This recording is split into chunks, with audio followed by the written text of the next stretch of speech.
reports. They'll want to make sure that everything they want is in this report. The coordinating committee is responsible for leavening, that's all the input that comes in from individuals and from the study committees, and coming up with a school-wide self-study, rather than one that's a compendium of every subject area and every standard, 15 different reports. The coordinating committee's responsibility is to kind of make one report that represents the school-wide issues rather than each one individually. You oversee the development of the school-wide improvement action plans. This was something that was new on this document. We called them SIAPs, and I got in a lot of grief for, it's a SIAP. It's a school-wide improvement action plan. And that's been something that's been hard for some schools to adapt to, and I'll spend some time later explaining about the school-wide improvement action plans and what we expected. And then ongoing follow-up process to monitor the implementation. The next page, little X, is the beginning of a group of checklists, and our committee tried to provide instructions throughout the document that would assist self-study committees and the whole self-study process to make it through this document. And included in that were a number of these checklists. And you can see there, we even have one for the North American Division Office of Education, before the visit and after the visit, a checklist for them to follow. There's a checklist for the Union Conference Office of Education. Again, not something that you'll necessarily have to worry about. Then there's one for the local conference. Then we start getting to where you're interested in checklists, and that's the principalship.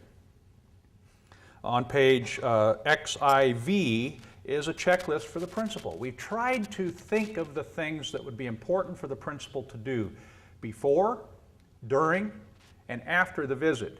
Let's take a look at a few of those. Responsibility of the principal before the visit: cooperate with the local and union conference, lead the school board in the review of the previous reports, arrange for the on-site staff orientation, make recommendations to the school board for membership on the coordinating committee, develop a timeline for completion of the self-study, establish study committees, distribute the following materials, assist the coordinating committee in the preparation of action plans, seek board approval for the action plans, complete the school profile section, complete the progress report section, and lead the coordinating committee in copy editing the final report.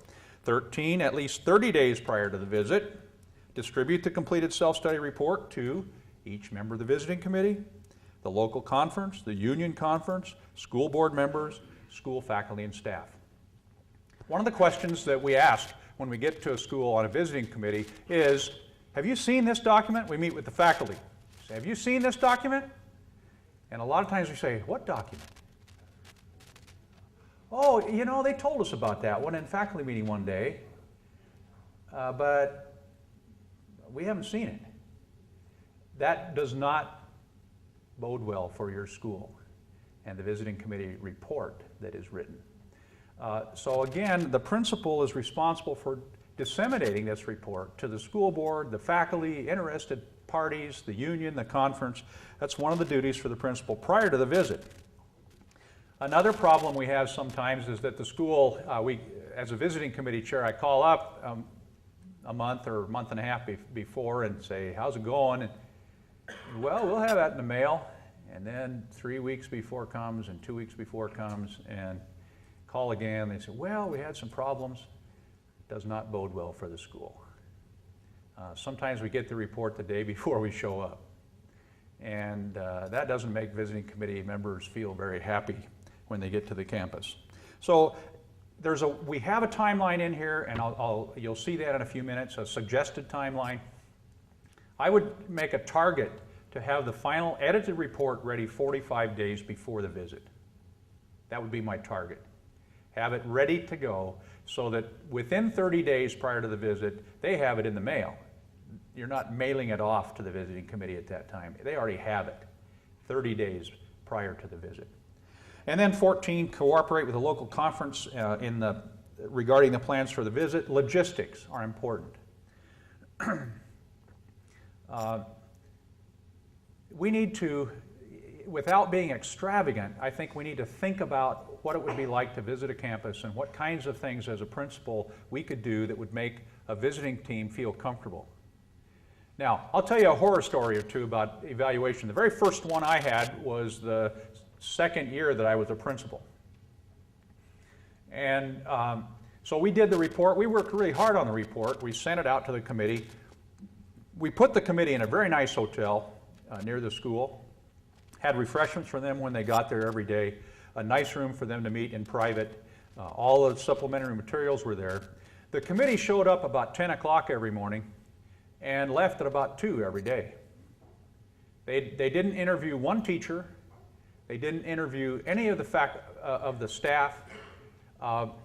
They spent a little time with me as the principal, and that chair, who has since retired and died, philosophy was, if the self-study listed an area of strength, you write a commendation. And if they listed an area of growth or an area that they wanted to improve on, you wrote a recommendation. And so that's what they did. Now, I could have written that visiting committee report as the principal of that school. I was furious. We put all that money out for them to come and be in a nice hotel, nicer than we would have stayed in, and all the nice things we did for them, and I could have written that report without any of that expense. Now, that doesn't happen anymore. I felt I was unhappy enough about that I wrote a letter to the NAD and everybody else I could think of saying, don't ever send somebody like that to my school again. You know, that's not what it's about. So that was a word for the visiting committee and those kinds of people. Typically, though, a visiting committee will come. I would recommend that you don't try and double them up in hotel rooms. Reserve a hotel room in a family-style hotel. I stay in a lot of hotels, and I'll tell you this, the more you pay for the hotel, the less service you get at the hotel, unless you're at the very low end. But the Fairfield Inn, those kinds of places that are the low-end corporate hotels, typically have a breakfast that's usually very good. The internet is free in the room, usually wireless. So think about the kind of hotel that you are planning to put the visiting committee in, and ask the hotel for a group rate. Ask them if there are any amenities that they could add to a block of 5 or 6 rooms that you're going to reserve at that hotel for several days.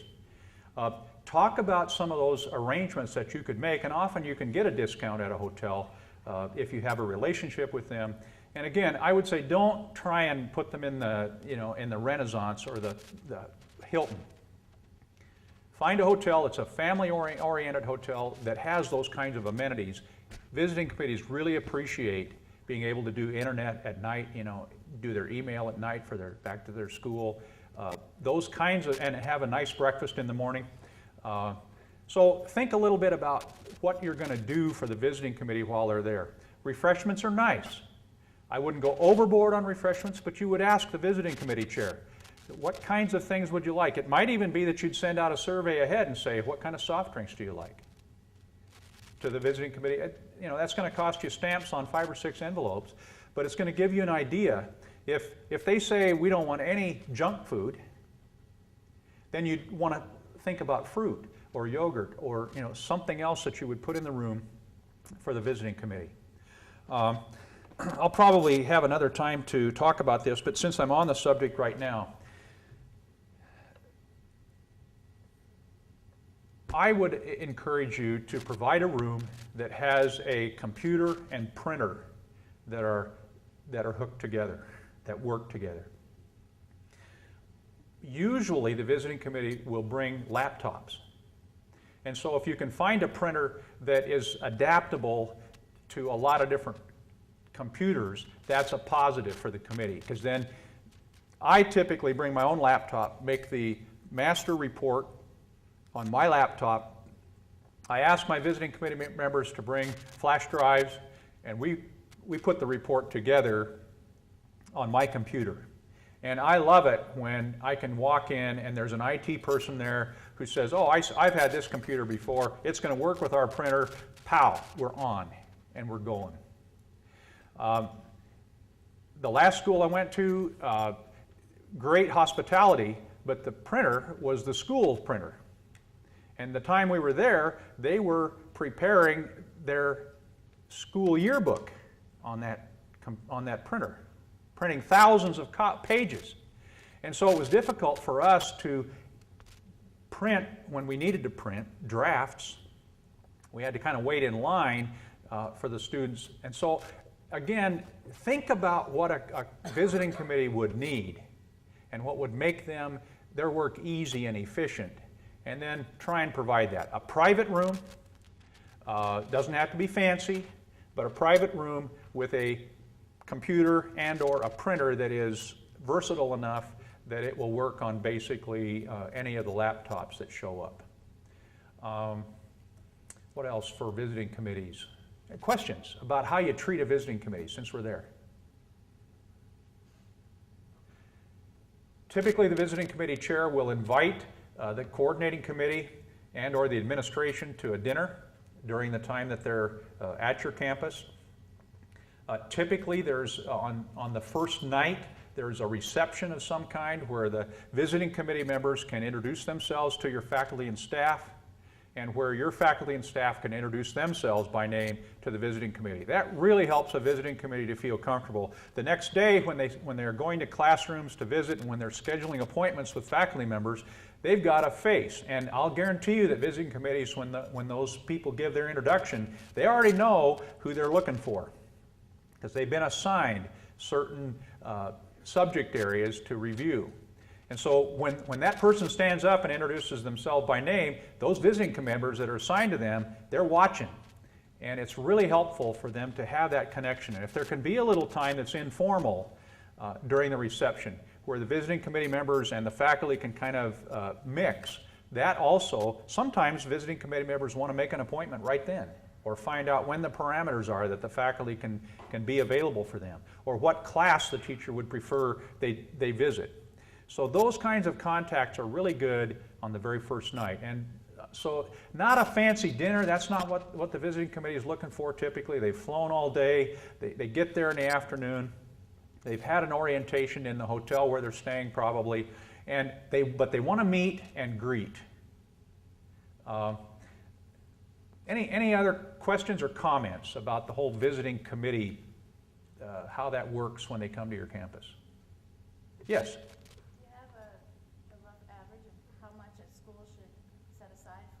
Okay, question is, how much should you set aside for the visit?